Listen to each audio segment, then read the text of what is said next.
Gipakasugdan karong adlaw ang mga games alang sa Asenso Misamis Occidental Selection and Qualifying Games. Kaghapong adlaw Huwebes gipahigayon ang opening program alang sa maong qualifying games. Ang probinsya sa Misamis Occidental adunay upat ka dibisyon: ang Tangub City Division, Oroquita Division, Misamis Occidental Division ug ang Osamis City Division.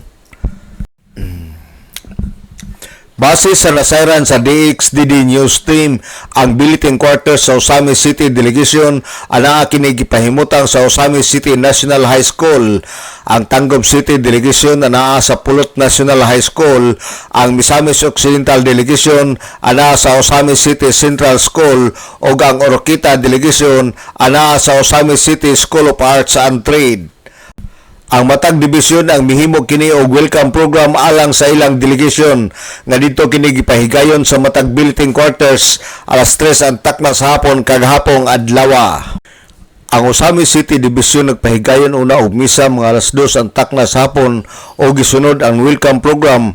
Ang mga programa ang gitambungan kini ni Ma'am Lorena Serrano, ang Schools Division Superintendent, og mga kauban, Barangay Kapitan Baol sa Barangay Lamaan, Raul Likayan, Federated PTA President, SK Federated President, John Phil Duay Lungsod, Chairman sa Committee on Sports sa Sangguniang Panglungsod, Vice Mayor Bibiniri, nga may nagrepresentar ni Mayor Sam Norman Puentes.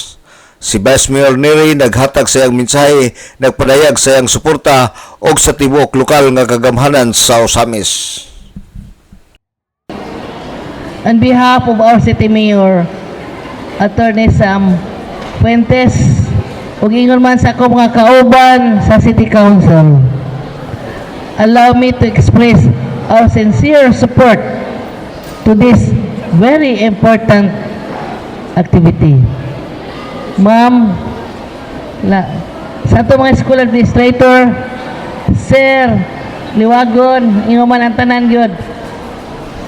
Makalaom yun mo sa among mga suporta sa local government unit of Osamis.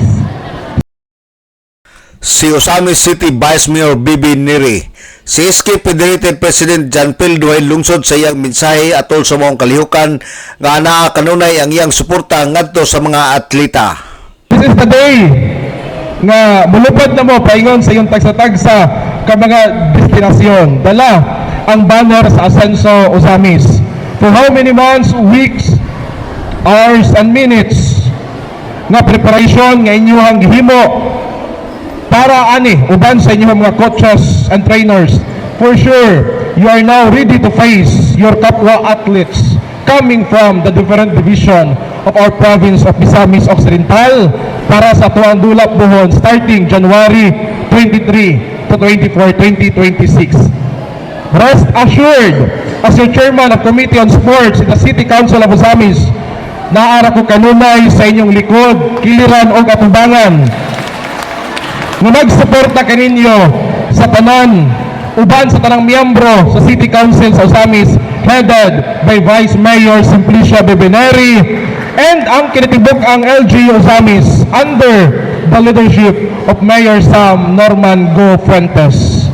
Sa inyong pagdula karon unya puhon sa 23 ug 24, ipakita nila nga mga atletang Osamis nun, mga disiplinado ug mga maayong kabataan, dala ang core values sa Asenso Pinoy. Federated President John Phil Duay Lungsod, ang mapili niini mo ipadala para sa palarong pambansa alang sa DXDD Radio Kampana, ang radyo sa simbahan.